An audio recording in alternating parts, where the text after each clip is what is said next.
accomplissons par lui des miracles, des prodiges et des signes au milieu de vous, comme vous le savez vous-même. Cet homme, livré selon le dessein bien arrêté et la préséance de Dieu, vous l'avez supprimé en le clouant sur le bois par la main des impies. Mais Dieu l'a ressuscité en le délivrant des douleurs de la mort, car il n'était pas possible qu'elle le retienne en son pouvoir. En effet, c'est de lui que parle David dans le psaume. Je voyais le Seigneur devant moi sans relâche. Il est à ma droite, je suis inébranlable. C'est pourquoi mon cœur est en fête et ma langue exulte de joie. Ma chair elle-même repose dans l'espérance. Tu ne peux m'abandonner au séjour des morts, ni laisser ton fidèle voir la corruption. Tu m'as appris des chemins de vie, tu me rempliras d'allégresse par ta présence. Frères, il est permis de vous dire avec assurance au sujet du patriarche David qu'il est mort, qu'il a été enseveli et que son tombeau est encore aujourd'hui chez nous. Comme il était prophète, il savait que Dieu lui avait juré de faire asseoir sur son trône un homme issu de lui. Il a vu d'avance la résurrection du Christ dont il a parlé ainsi. Il n'a pas été abandonné à la mort et sa chair n'a pas vu la corruption. Ce Jésus, Dieu l'a ressuscité. Nous tous, nous en sommes témoins. Élevé par la droite de Dieu, il a reçu du Père l'Esprit Saint qui était promis et il a répandu sur nous ainsi que vous le voyez et l'entendez. Parole du Seigneur.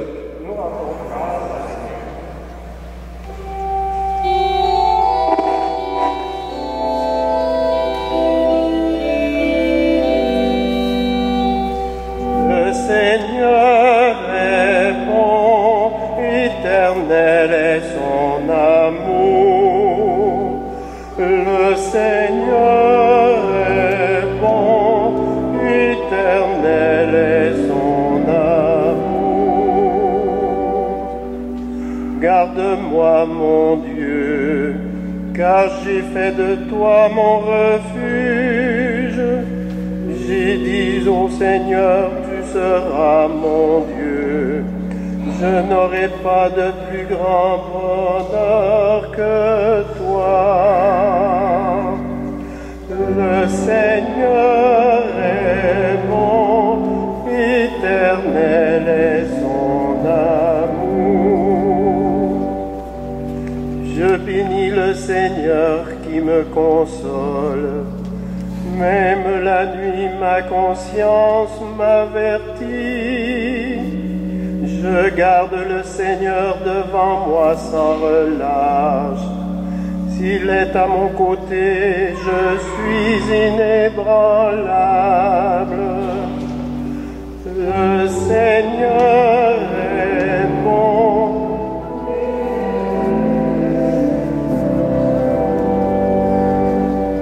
Mon cœur est dans la joie, mon âme est en fête. Ma chair elle-même repose en confiance. Tu m'enseignes la route de la vie. En ta présence, la joie est sans mesure. Le Seigneur est bon, éternel est son amour.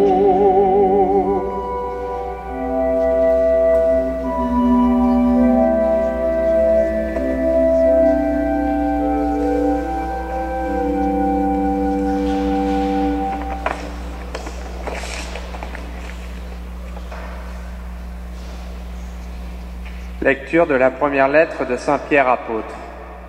Bien-aimés, si vous invoquez comme Père celui qui juge impartialement chacun selon son œuvre, Vous vivez donc dans la crainte de Dieu, pendant le temps que vous résidez ici-bas en étranger. Vous le savez, ce n'est pas par des biens corruptibles, l'argent ou l'or, que vous avez été rachetés de la conduite superficielle héritée de vos pères, mais c'est par un sang précieux, celui d'un agneau sans défaut et sans tache, le Christ. Dès avant la fondation du monde, Dieu l'avait désigné d'avance et il l'a manifesté à la fin des temps à cause de vous. C'est bien par lui que vous croyez en Dieu, qu'il l'a ressuscité d'entre les morts et qu'il lui a donné la gloire. Ainsi, vous mettez votre foi et votre espérance en Dieu. Parole du Seigneur.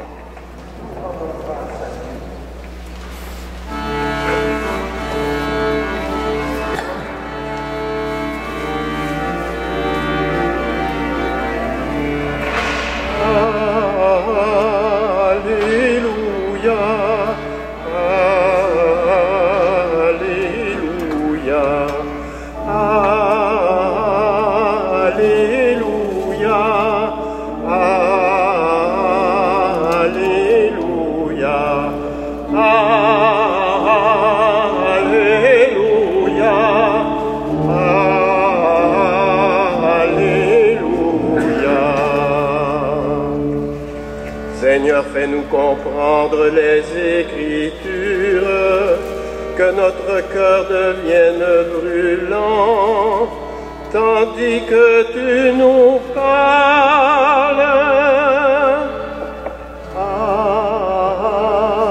Alléluia, Alléluia,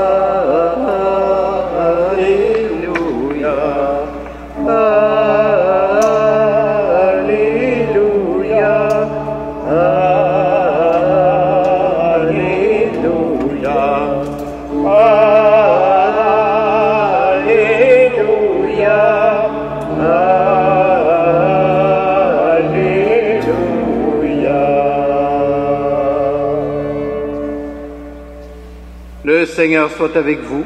Et avec votre esprit. Voici maintenant la bonne nouvelle de Jésus-Christ selon saint Luc. Gloire à toi, Seigneur.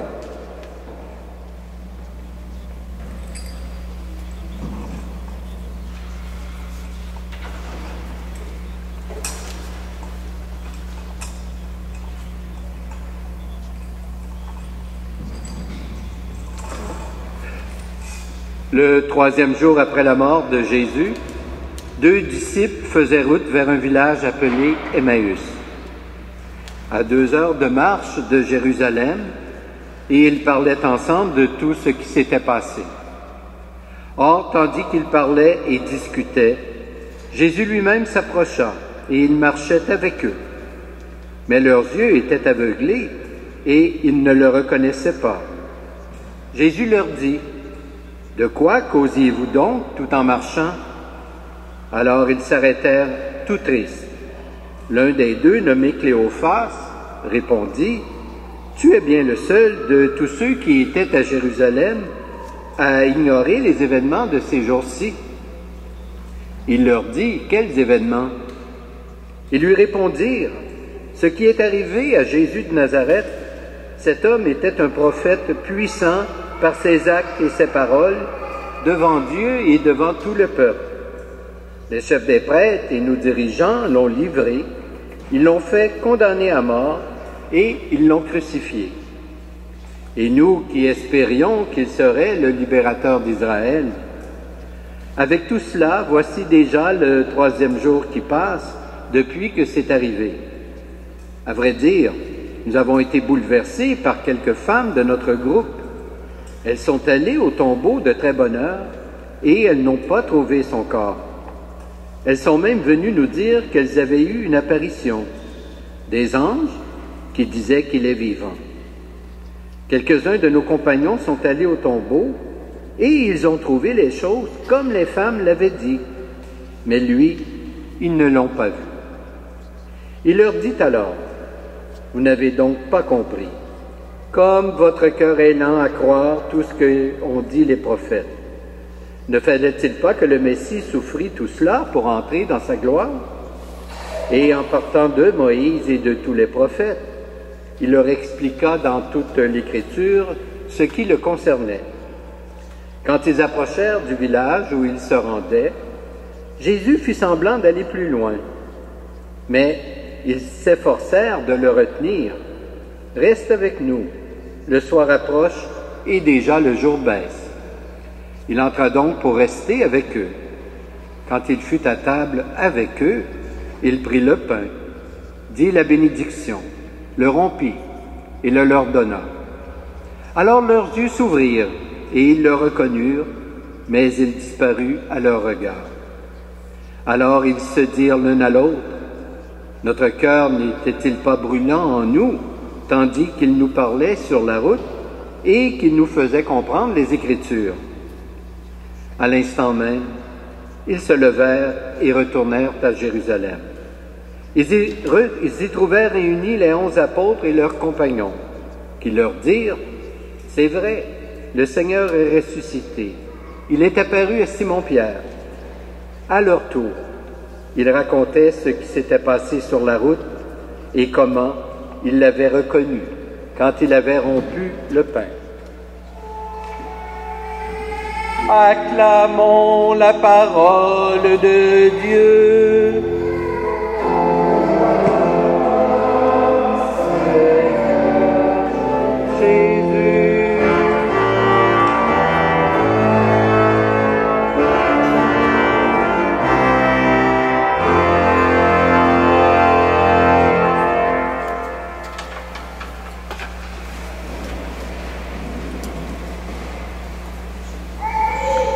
Frères et sœurs, ce qui est survenu 3 jours après la mort de Jésus, ce qui est survenu à 2 de ses disciples qui marchaient vers Emmaüs, a non seulement de l'importance pour nous, mais a aussi en quelque sorte un rôle de modèle. Je vous inviterai à retenir 4 mots de cet évangile de Luc. Présence, parole, geste, témoignage.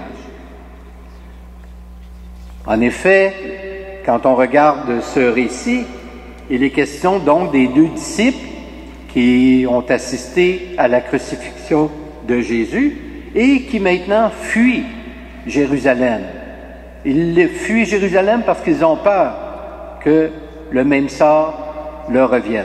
Alors donc, ils ont vu mourir Jésus, puis ils se sont dit « fuyons ». Alors donc, voilà pourquoi ils se dirigent vers Emmaüs. Et que font-ils? Ce qui est tout à fait normal, ce que tout le monde fait, lorsqu'il arrive une catastrophe ou un événement important, qu'est-ce qu'on fait entre nous? On en parle. Et on en parle souvent abondamment. On a juste à regarder les journaux, c'est comme ça se passe. C'est comme si c'était une façon pour nous de digérer les événements. Et évidemment, ils sont tristes, ils sont découragés parce que, comme le texte nous dit, ils ont connu un homme puissant en parole et en acte. Et voilà qu'ils espéraient que Jésus pouvait les libérer de l'emprise des Romains en Israël. Et c'est ça qu'ils attendaient. Et voilà que leur rêve, ou leur vision s'écroule.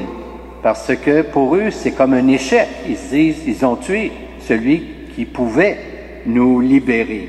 Alors donc, ils avaient misé beaucoup sur Jésus. Donc, ils sont découragés et c'est précisément à ce moment-là que Jésus les retrouve sur le chemin vers Emmaüs. Alors, il est présent à eux, puis il est présent au moment où ça va très mal pour eux. Alors, c'est dire aussi que pour nous, c'est la même chose dans notre vie chrétienne. Je vous ai dit en début de la célébration que ce passage ressemblait étrangement à notre vie. Des fois, ça va bien dans nos vies, des fois, ça va moins bien. Et il faut se dire que le Seigneur est toujours présent à nous, quelle que soit notre situation. Si parfois nous nous éloignons du Seigneur, c'est nous qui nous éloignons, ce n'est pas Dieu qui s'éloigne de nous. Alors Dieu, ici, Jésus, il est présent à eux, il marche avec eux, il les accompagne et il les écoute. Il leur demande de quoi discutiez-vous en chemin. Alors, il leur permet de raconter leur vécu comme nous pouvons le faire nous-mêmes avec Dieu, personnellement, du fond de notre cœur. Alors, qu'est-ce qui arrive à ce moment-là? Et bien sûr, Jésus, qu'est-ce qu'il va faire? Il va leur réexpliquer les Écritures. Il va leur dire, puis il va reprendre à partir de l'Ancien Testament, parce que Jésus connaît bien les Écritures, bien sûr, il enseigne dans le temple. Alors donc, il reprend à partir des prophètes, à partir de Moïse, puis il leur explique que tout ce qui a été annoncé par ces prophètes se réalise en ce qui le concerne. Alors voilà ce qui explique ce qui est arrivé. Et à partir de cet instant-là, c'est comme si leur comportement changeait. Ils étaient tristes, ils sont devenus joyeux, ils étaient découragés, ils sont devenus enthousiastes, ils fuyaient Jérusalem et nous allons voir à la fin du récit qu'ils retournent à Jérusalem. Donc vraiment leur comportement a changé et leur esprit s'est ouvert, leur cœur s'est ouvert à la parole de Dieu et ils ont compris que Jésus devait passer par la passion, devait passer par la mort pour pouvoir ressusciter. C'était ce qui était convenu. C'était comme dans le contrat avec son Père. Il fallait qu'il remplisse sa mission jusqu'au bout pour pouvoir ressusciter. D'ailleurs, c'est ce qui nous est promis à nous. Si nous restons branchés sur Dieu, sur Jésus, sa vie divine nous est communiquée et nous avons la promesse également de cette résurrection. Mais bien sûr, il faut passer par la vie, il faut passer par la souffrance, il faut passer par la mort, comme Jésus l'a fait. Alors donc, c'est ce qui nous est promis. Ce qui est intéressant à noter aussi, c'est qu'au début, ils ne l'ont pas reconnu. Ils ne l'ont pas reconnu parce qu'ils ont une vision, comme on dit, à ras le sol, une vision horizontale. Comme tous les humains, souvent, c'est difficile de voir au-delà. Alors donc, les apôtres, ça a été la même chose. Ils voyaient un libérateur d'Israël alors que Jésus était le sauveur de l'humanité, ainsi de suite. Alors donc, ils ont été obligés de revoir leur vécu à la lumière de la parole de Dieu. C'est ce qui les a transformés. Alors donc, nous aussi, nous pouvons également revoir chacune de nos vies à la lumière de la parole de Dieu, puisque Isaïe le disait, le prophète Isaïe, « Mes pensées ne sont pas vos pensées, mes chemins ne sont pas vos chemins. » Alors Dieu voit plus grand que nous. Alors si nous voyons comme Dieu, si nous essayons de voir comme Dieu, nous allons voir plus grand. Et donc, les deux disciples le reconnaissent précisément lorsqu'il fait la fraction du pain. Il se rappelle le jeudi saint où le Seigneur a institué l'Eucharistie et qu'il a dit « Ceci est mon corps, ceci est mon sang ». Alors, quand il fait la fraction du pain avec eux, il se rappelle ce jeudi saint, il se rappelle ce que le Seigneur a dit, et voilà qu'il communie à sa vie. Et bien sûr, depuis ce temps, le Seigneur n'est pas présent physiquement à côté de nous, mais il est présent d'abord dans l'Eucharistie, que nous célébrons ce matin. Il est présent également dans tous les beaux gestes que les gens peuvent faire pour rendre service, pour s'occuper des plus démunis, ainsi de suite. Il le dit, le Seigneur, ce que vous faites à l'un de ces petits, c'est à moi que vous le faites. Alors donc, tout ce qu'on fait pour les autres par amour, on le fait pour Dieu également, et Dieu est présent aussi de cette façon-là. Nous le manifestons en quelque sorte. Il a besoin de nous pour que nous puissions le manifester. Et comment se termine cet évangile de Luc? De façon extraordinaire. Ces deux disciples-là, qui avaient peur, qui se cachaient, qui fuyaient Jérusalem, que font-ils? À l'instant même, ils se levèrent et retournèrent à Jérusalem. Donc leur peur, elle est disparue. Ils retournent à Jérusalem, retrouver les autres disciples qui sont réunis. Et voilà que Pierre leur dit à ces deux-là, « Nous avons vu le Seigneur vivant. » Et eux, c'est intéressant, ils peuvent apporter leur témoignage en disant, « Nous aussi, nous l'avons reconnu, nous sommes témoins de sa résurrection. » Alors donc, frères et sœurs, ce qu'il faut retenir de tout ça, c'est que tout de suite, vous et moi, nous devons être en route, nous devons être en chemin, nous devons marcher en quelque sorte vers le royaume, c'est-à-dire annoncer, témoigner, comme les disciples l'ont fait, de la présence de Dieu parmi nous. À nos frères et sœurs, Amen.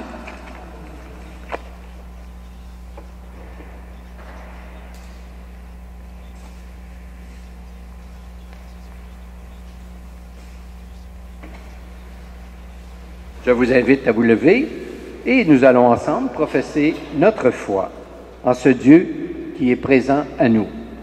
Je crois en Dieu, le Père Tout-Puissant, Créateur du ciel et de la terre, et en Jésus-Christ, son Fils unique, notre Seigneur, qui a été conçu du Saint-Esprit, est né de la Vierge Marie, a souffert sous Ponce Pilate, a été crucifié, est mort et a été enseveli, est descendu aux enfers.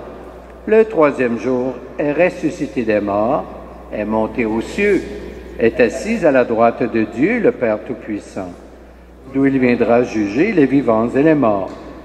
Je crois en l'Esprit Saint, à la Sainte Église catholique, à la communion des saints, à la rémission des péchés, à la résurrection de la chair et à la vie éternelle. Amen.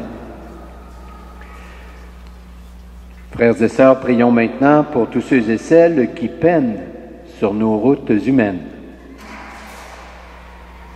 Tu confies à ton Église ta parole et ton pain, Seigneur. Que ton esprit assiste les ministres ordonnés, les responsables pastoraux et les catéchistes. Nous t'en prions.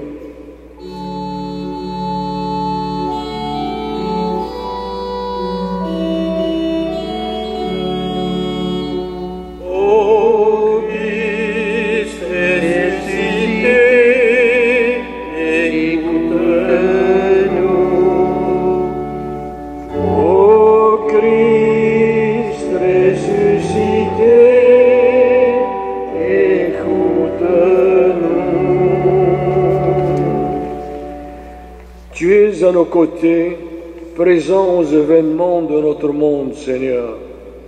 Soutiens ceux et celles qui ont des décisions à prendre pour le bien de tous.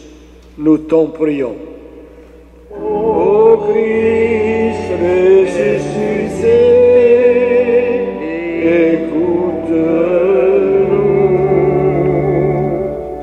Des hommes et des femmes se ferment à ton amour, Seigneur. Suscite auprès d'eux des témoins qui sachent leur dire que ta parole fait vivre. Nous t'en prions. Ô Christ ressuscité, écoute-nous.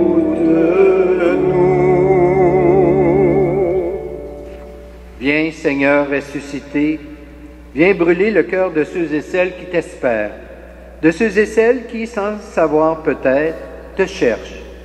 Nous te le demandons à toi qui vis et règnes avec le Père, dans l'unité du Saint-Esprit, maintenant et pour les siècles des siècles. Amen.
Prions ensemble au moment d'offrir le sacrifice de toute l'Église.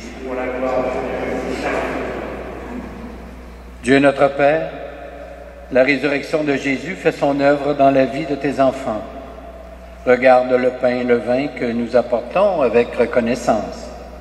Qu'il renouvelle notre action de grâce. Par Jésus le Christ, notre Seigneur. Amen. Le Seigneur soit avec vous.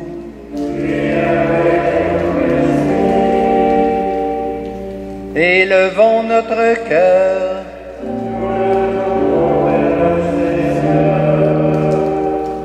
Rendons grâce au Seigneur notre Dieu.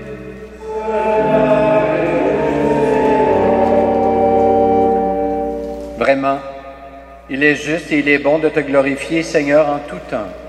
Mais plus encore en ces jours où le Christ, notre Pâque, a été immolé. En détruisant un monde déchu, il fait une création nouvelle. Et c'est de lui que nous tenons désormais la vie qu'il possède en plénitude. C'est pourquoi le peuple des baptisés, rayonnant de la joie pascale, exulte par toute la terre, tandis que les anges dans le ciel chantent sans fin l'hymne de ta gloire.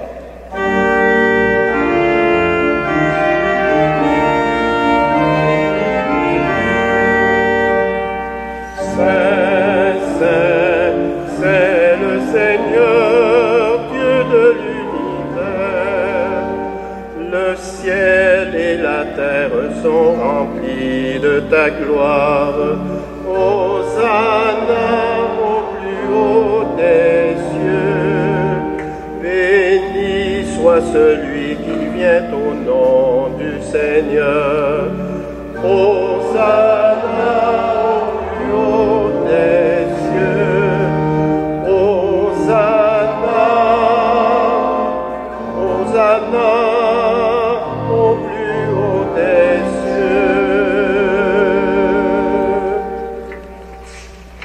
Tu es vraiment saint, Dieu de l'univers, et toute la création proclame ta louange. Car c'est toi qui donnes la vie, c'est toi qui sanctifies toutes choses par ton Fils Jésus-Christ notre Seigneur, avec la puissance de l'Esprit Saint. Et tu ne cesses de rassembler ton peuple, afin qu'il te présente partout dans le monde une offrande pure. C'est pourquoi nous voici rassemblés devant toi, et dans la communion de toute l'Église. Nous célébrons le jour très saint où ressuscita selon la chair notre Seigneur Jésus-Christ. Par lui, que tu as élevé à ta droite, Dieu Tout-Puissant, nous te supplions de consacrer toi-même les offrandes que nous apportons. Sanctifie-les par ton Esprit, pour qu'elles deviennent le corps et le sang de ton Fils, Jésus-Christ notre Seigneur, qui nous a dit de célébrer ce mystère. La nuit même où il fut livré, il prit le pain. En te rendant grâce, il le bénit. Il le rompit et le donna à ses disciples en disant « Prenez et mangez-en tous. Ceci est mon corps livré pour vous. »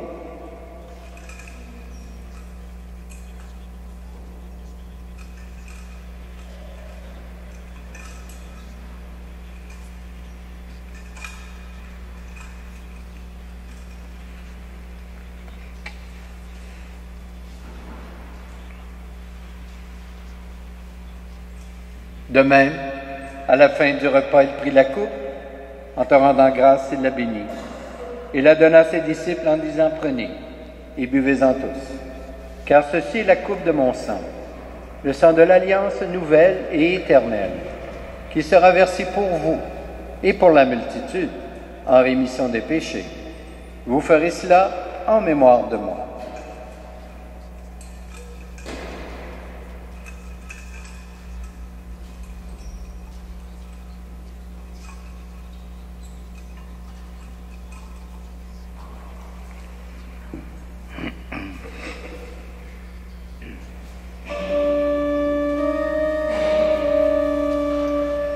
Quand nous mangeons ce pain et buvons à cette coupe, nous célébrons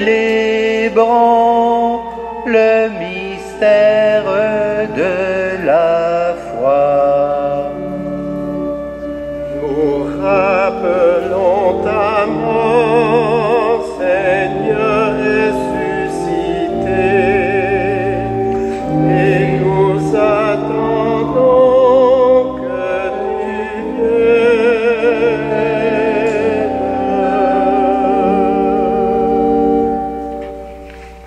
faisant mémoire de ton Fils, de sa passion qui nous sauve, de sa glorieuse résurrection et de son ascension dans le ciel.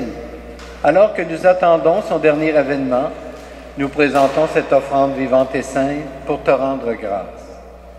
Regarde, Seigneur, le sacrifice de ton Église et daigne reconnaître celui de ton Fils qui nous a rétablis dans ton alliance.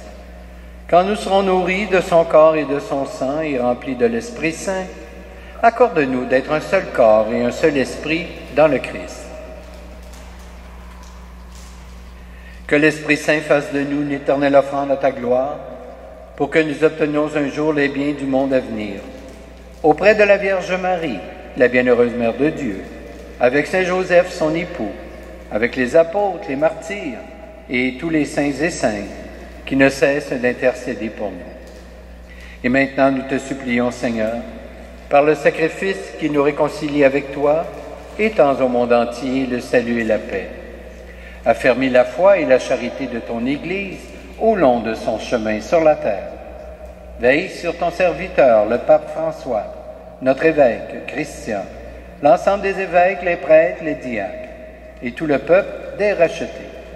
Écoute les prières de ta famille assemblée devant toi, et ramène à toi, Père très aimant, tous tes enfants dispersés. Pour nos frères et sœurs défunts, pour les humains qui ont quitté ce monde, et dont tu connais la droiture, nous te prions. Nous prions spécialement ce matin pour M. Philippe l'évêque, sans oublier tous nos parents et amis défunts.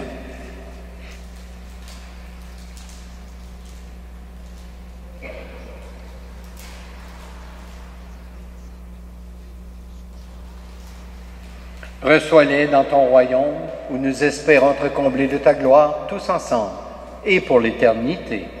Par le Christ notre Seigneur, par qui tu donnes au monde toute grâce et tout bien.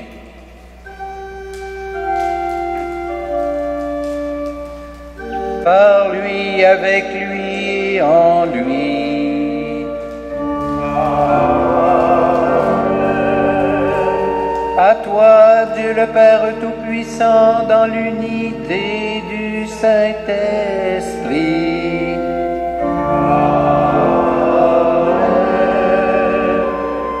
Tout honneur et toute gloire pour les siècles des siècles.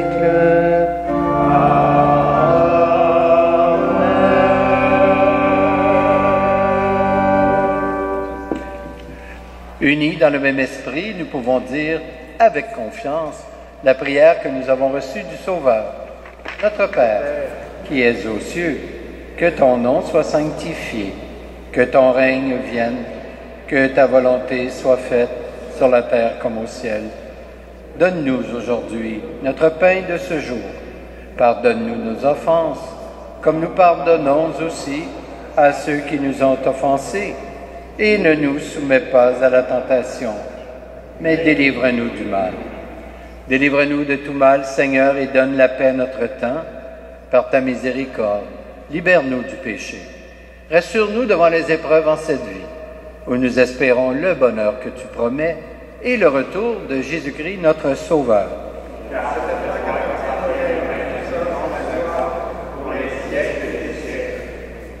Seigneur Jésus-Christ, tu as dit à tes apôtres, « Je vous laisse la paix, je vous donne ma paix. » Ne regarde pas nos péchés, mais plutôt la foi de ton Église.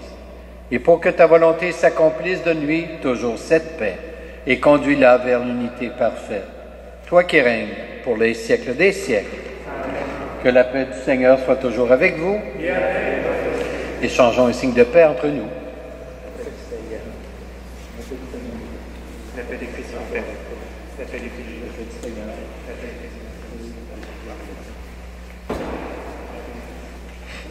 du Christ.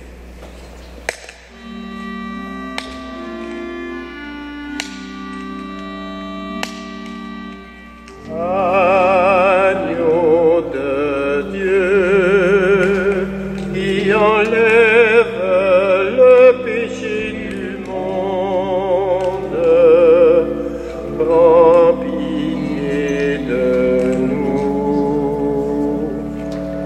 Prends pitié de nous.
les invités au repas du Seigneur. Voici l'agneau de Dieu qui enlève le péché du monde. Seigneur, je ne suis pas digne de te recevoir, mais dis seulement une parole et je serai guéri. Que le corps du Christ nous garde pour la vie éternelle. Amen.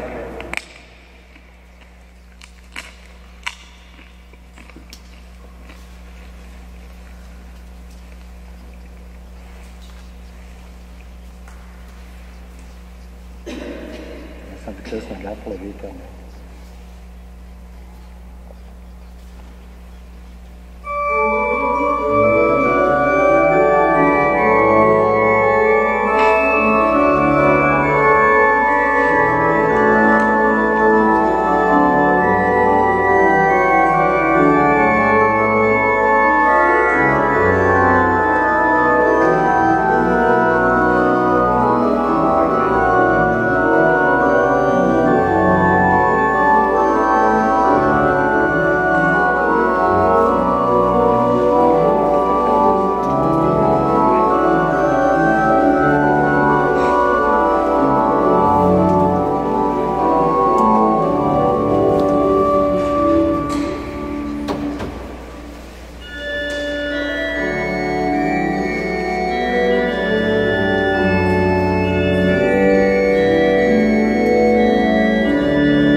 Prions le Seigneur.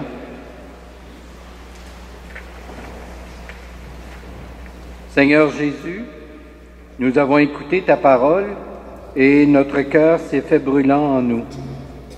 Nous t'avons reconnu dans notre communion au pain de ta vie. Nous faisons nôtre la demande des 2 disciples d'Emmaüs. Reste avec nous. Quand le soir semble tomber sur nos vies, viens nous illuminer de ta présence et nous irons annoncer la bonne nouvelle de ton amour, toi le vivant, pour les siècles des siècles.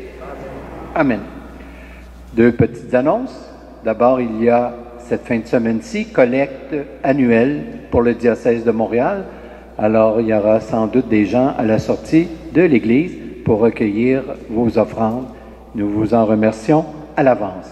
De plus, à la fin de la messe, vous êtes invités à prendre un café si vous le désirez à l'arrière de l'église.